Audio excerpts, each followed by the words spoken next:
Welcome, everybody. This is your Psychic Christine, and this is episode 152.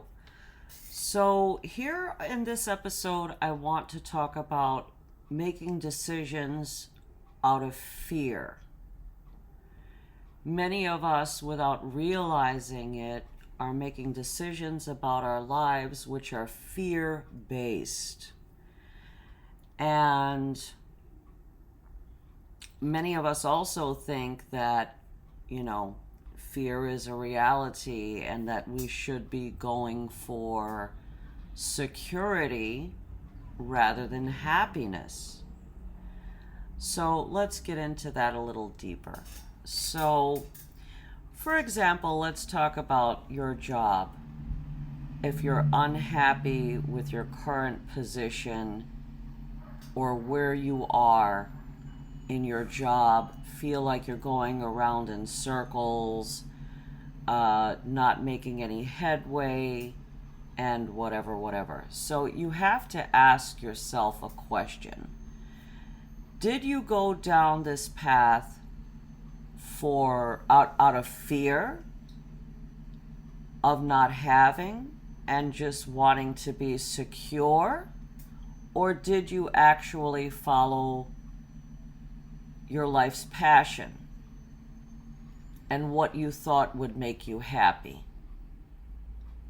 Or was your life's passion basically put on the back burner and you focused on, okay, well, I'm going to work on my security and then I'm going to follow the happiness later?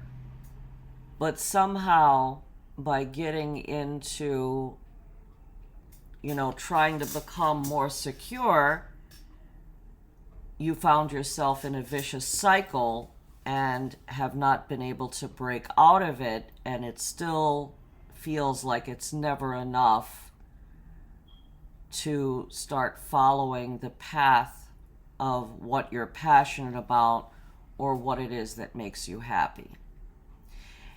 But then at the end of the day, we wonder to ourselves why we're not happy. I mean, when was the last time that you asked yourself, what have I done?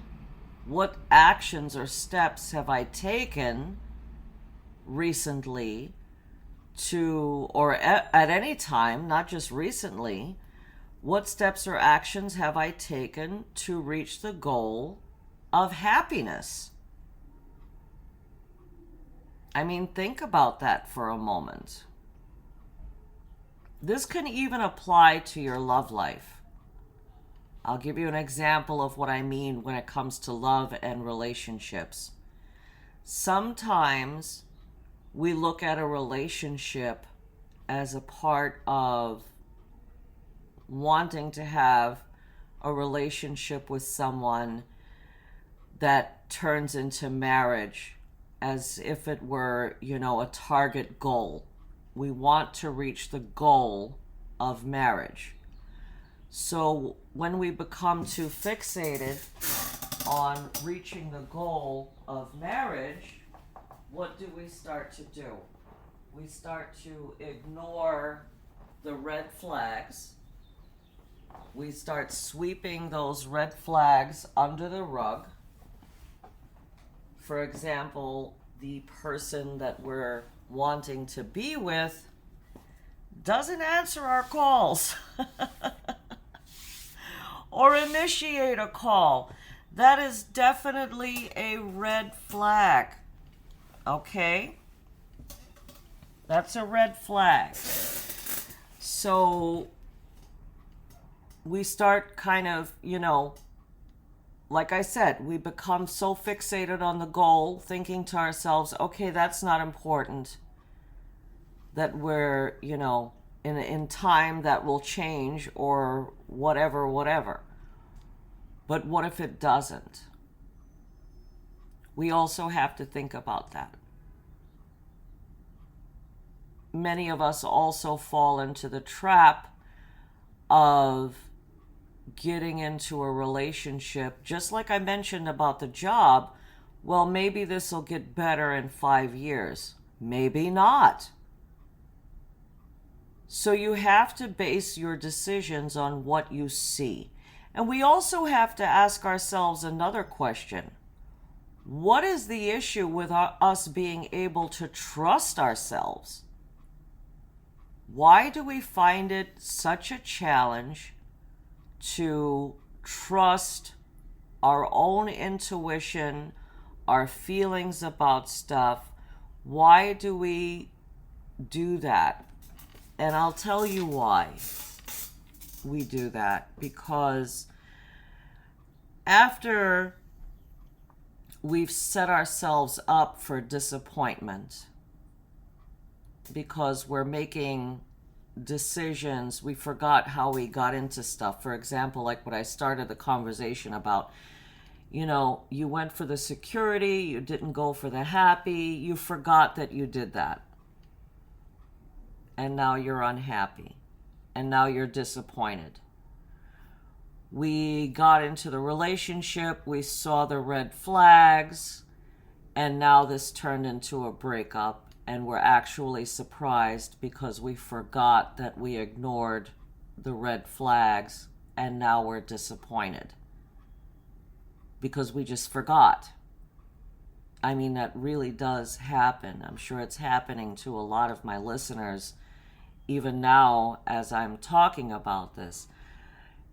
And what happens when we forget why we're so upset and disappointed, and kind of put ourselves into this pickle without realizing, we start to develop trust issues. Okay? We start to develop this fear of being taken advantage of, this fear of being misled. And we start to become angry. We start to blame ourselves. Now, mind you, this is all so toxic. This is pure toxic energy that we are creating for ourselves. Basically, this is how the self-sabotaging circle, bad energy, begins. And we become basically our own worst enemy. So when we stop trusting other people, there's a funny thing that happens. We also start to not trust ourselves and our own judgment because we've made so many mistakes before. But in reality, think about it. Did you make a mistake? Really? Did you really make a mistake? Because you saw the red flags, you chose to ignore it. Because you wanted to get what you wanted out of whatever the situation was. You wanted to achieve marriage, you wanted to achieve security, you were so fixated on reaching your goal that you ended up trying to force a situation to be good when it really wasn't good, and it showed all the signs of that right from the start. So whose fault is that? So this is why self-examination is so important. Self-examination is a very big deal. We have to ask ourselves why. And that's going to probably lead to many whys. Why did this happen? Well, that happened because of that. And then why did that happen? Well, that, you might have to keep going with that until you reach what the truth is. What is your truth? And the real truth is probably going to be the universal truth. Again, it bears repeating. Like, let's say in a romantic relationship, do you like what you see in front of you? Is what is in front of you good. Forget about the 5 years or 1 year or 6 months or whatever the time frame is that you think that you can fix this situation. It might not change. It may not. More than likely, the odds are is that it probably won't. So you're going to have to get the courage to accept that what you see is what you get. Close the book on the situation and move on. But again, like I said, you've probably been doing something like this for many years and subjecting to yourself to a lot of hurt, a lot of pain, a lot of disappointment, and then it turns into, piling up layer upon layer of hurt and disappointment to the point of you not being yourself anymore. And this is why it is so important to heal. Very important to heal. You've got to be healed before you can go out again and subject yourself to anything, really. I mean, a lot of people, think it takes one to forget one or have that kind of mentality. That is absolutely the worst thing a person could possibly do in when it comes to love. Like you're still in love with your ex or whatever, and then you think to yourself, well, I'll just jump into another relationship and that'll help me forget about the other person. Okay, that almost never happens. Never. Almost never happens. If anything, you end up meeting with somebody that you really don't like, and it makes you miss the ex even more. That's a problem. And then you just get lower. So it's the same principle. If you don't feel healed, if you don't feel ready, stop putting yourself out there. You need to take a step back, heal, work on yourself. And then once you're healed and you have a full understanding of what has been happening with you, and you feel better, and happiness actually belongs to you independently, instead of, searching for happiness somewhere on the outside. Happiness is something that needs to come from within. Okay? I hope you understand that. So once you're happy and content and have peace of mind, then you can go out there. Because your judgment is clear. Your mind, body, and spirit are clear. And you know how to handle this stuff better. You start to trust your judgment again. When you trust your judgment again, because you can, all of what I'm discussing, all of these troubles can be fixed. When you start to trust your judgment, it builds up confidence. It builds up self-esteem. When you don't trust yourself, confidence and self-esteem are zero. That's not going to work. Okay? When you go out there into the world with no confidence, no self-esteem, you're upset, you're disappointed, you're not, bottom line, succeeding. But you can. But there are some adjustments that obviously need to be made. And you're not giving yourself a break. You're not giving yourself a break because you're also angry with yourself for not doing the stuff that you thought you should do. I mean, whatever the case may be, we blame ourselves and punish ourselves. We are our own worst critic. But like I said, again, it bears repeating.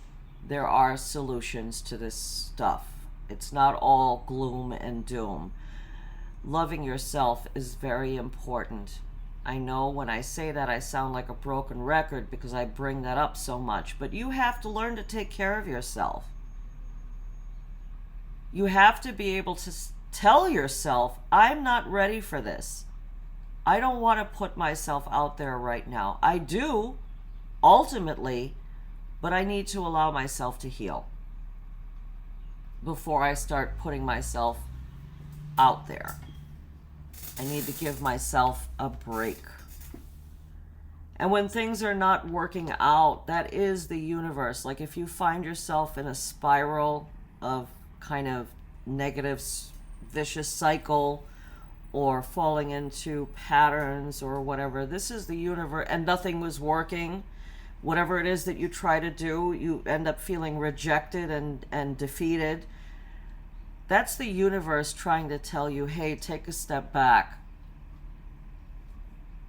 Just stop for a little bit and collect yourself. And once you've got your act together, come back again. That's the message that the universe is trying to tell you.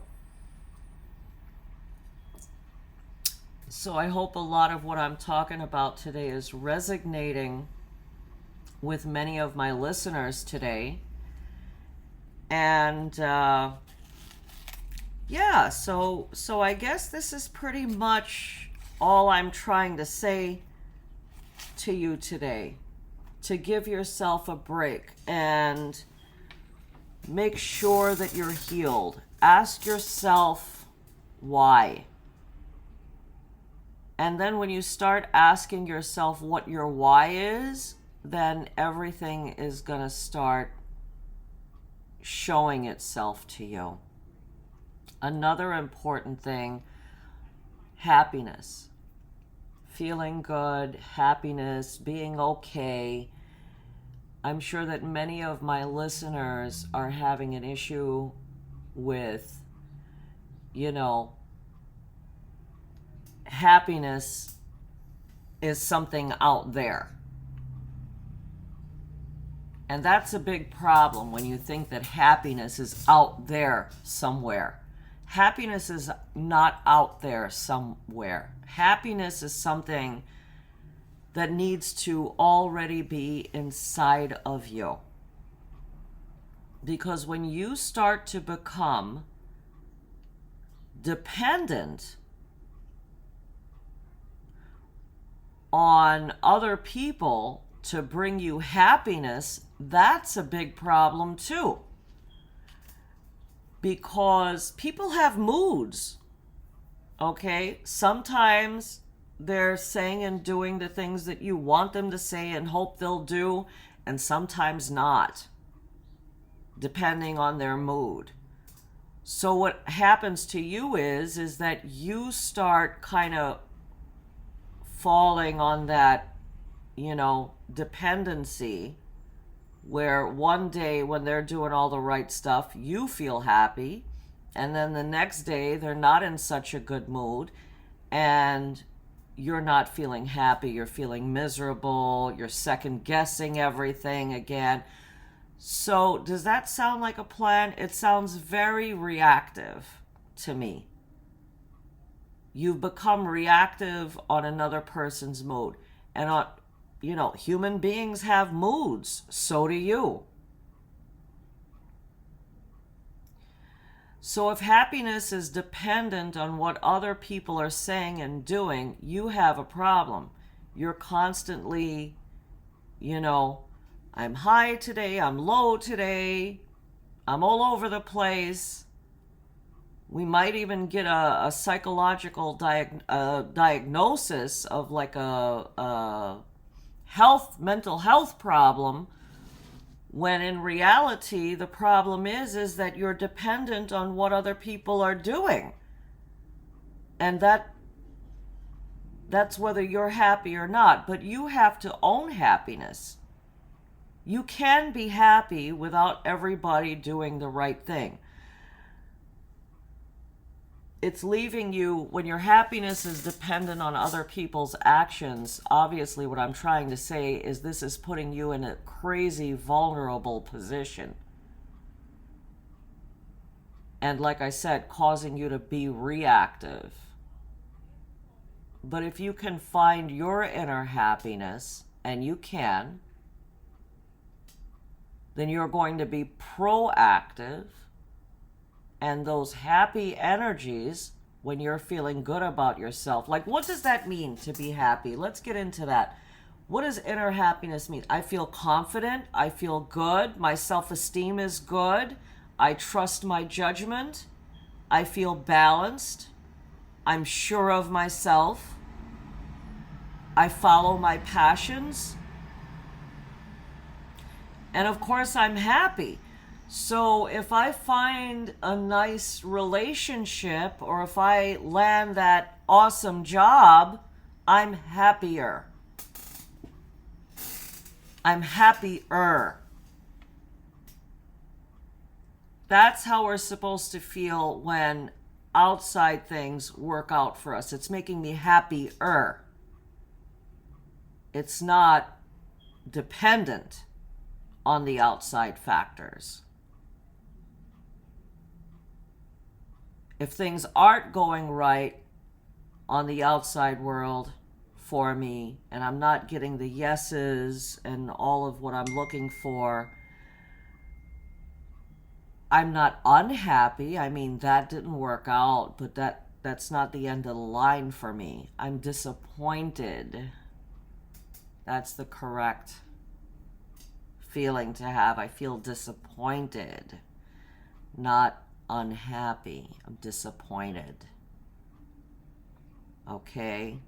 So let's try to keep that in mind. We have to be able to articulate to ourselves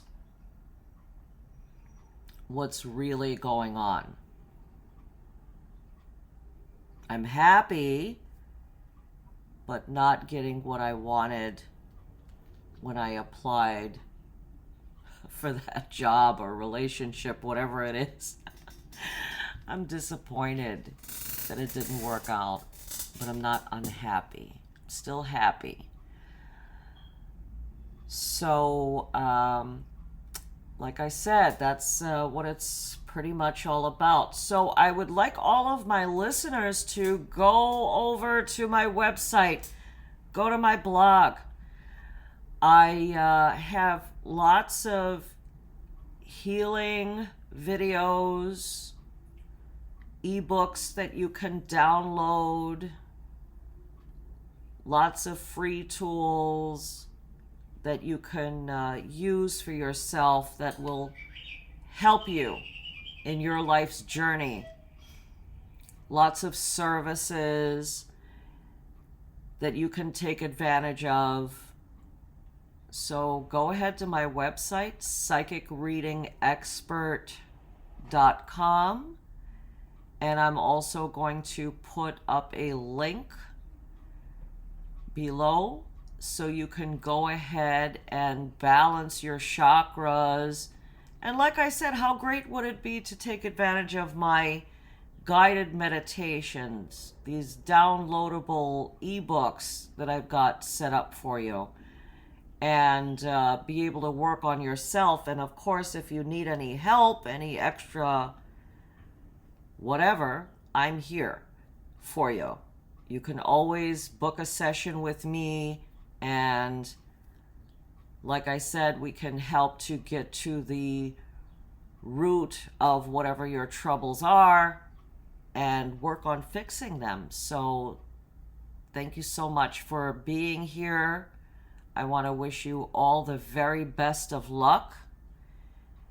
If you know someone that needs to listen to this, do share.